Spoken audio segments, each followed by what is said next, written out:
Assalamualaikum warahmatullahi wabarakatuh. Perkenalkan, nama saya Afid Ubadillah dengan NIM 090. Kali ini saya akan menjelaskan tentang lingkup-lingkup yang akan dijelaskan dalam mata kuliah analisis laporan keuangan. Jadi dalam mempelajari mata kuliah analisis laporan keuangan itu benefit yang bisa kita dapat adalah berikut ini. Jadi analisis laporan keuangan menjelaskan yang pertama adalah pemahaman jenis-jenis dan teknisi dari analisis laporan keuangan. Jadi jenis-jenis analisis laporan keuangan sendiri itu ada 4. Ada 4. Yang pertama ada neraca, terus laporan laba rugi, laporan perubahan modal, dan laporan arus kas. Nah, di mana analisis laporan keuangan sendiri adalah proses menganalisis laporan keuangan perusahaan dengan berbagai teknik untuk mendapatkan strategi atau langkah-langkah yang akan diambil oleh perusahaan. Terus yang kedua yaitu analisis laporan keuangan. Mata kuliah ini juga meliputi teknik umum ALK. Jadi teknik umum dari analisis laporan keuangan itu ada 6 ya. Yang pertama itu ada analisis perbandingan antara laporan keuangan.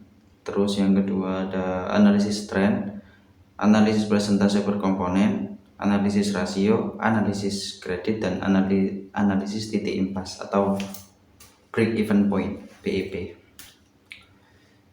Terus yang ketiga ada ALK cabang likuiditas atau rasio likuiditas, yaitu rasio yang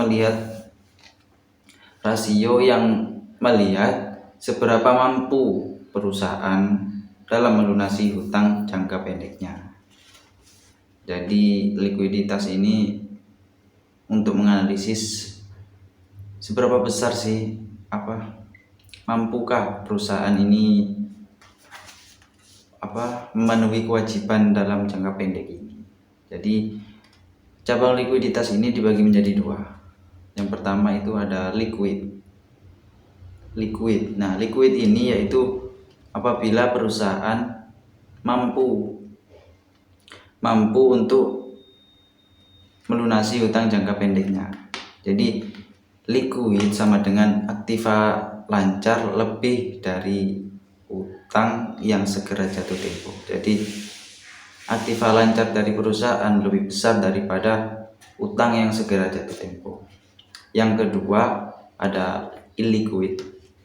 Illiquid yaitu keadaan ketika perusahaan itu tidak mampu melunasi hutang jangka pendeknya, yang artinya illiquid aktiva lancar kurang dari utang yang segera jatuh tempo, atau kebalikan dari liquid tadi.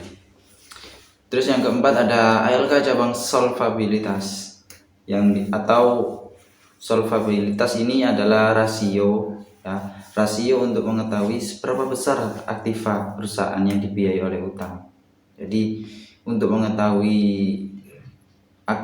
seberapa besar sih aktiva perusahaan ini, yang dimana aktiva ini dibiayai oleh utangnya. Lalu ada cabang aktivitas. ALK cabang aktivitas ini yaitu rasio untuk mengukur tingkat efisiensi pemanfaatan sumber daya yang dimiliki perusahaan. Jadi rasio untuk mengukur tingkat efisiensi pemanfaatan sumber daya yang dimiliki perusahaan seperti menggunakan mesin-mesinnya, menggunakan tenaga kerjanya, itu seberapa besar. Terus ada ALK laba kotor, yang dimana ALK laba kotor ini adalah suatu analisis untuk mengetahui penyebab terjadinya laba kotor. Nah, laba kotor ini sendiri adalah laba yang diperoleh sebelum dikurangi oleh biaya-biaya tertentu seperti biaya produksi, biaya apalah gitu.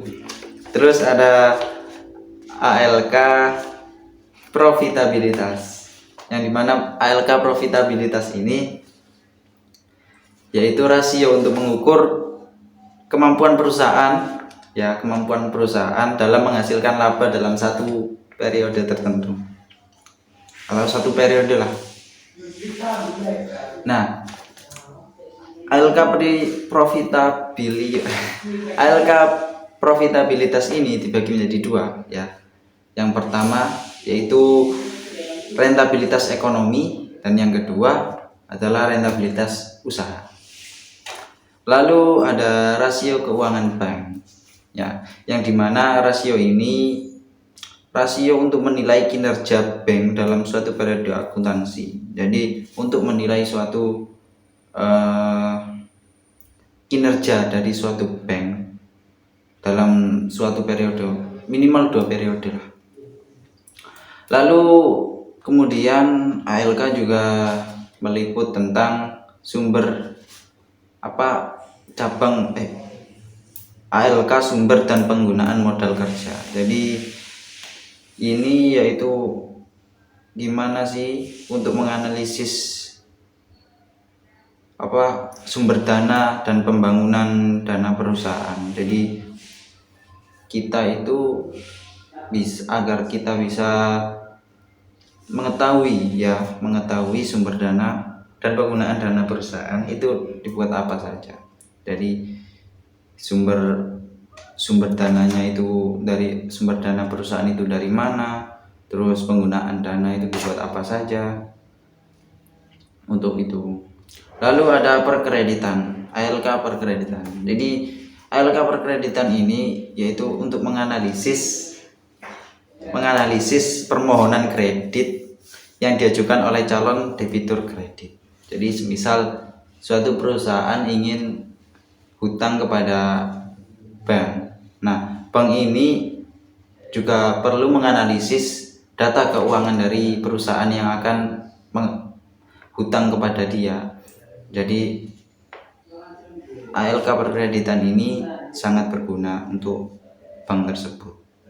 Lalu yang terakhir ada break even point atau BEP, yang dimana ini itu analisisnya untuk mengetahui mengapa tingkat penjualan yang diperoleh dan modal yang didapatkan berada pada titik yang sama. Jadi titik impas. Jadi tidak dapat apa-apa. Tingkat penjualan semisal tingkat penjualan segini. Nah, terus modal yang didapatkan itu juga segini, jadi sama, titik impas, tidak dapat apa-apa. Jadi seperti itu tadi yang telah saya jelaskan, yaitu mata kuliah analisis laporan keuangan itu meliputi tentang apa yang telah saya jelaskan tadi. Jadi apabila ada kurangnya saya mohon maaf. Wassalamualaikum warahmatullahi wabarakatuh. Dadah.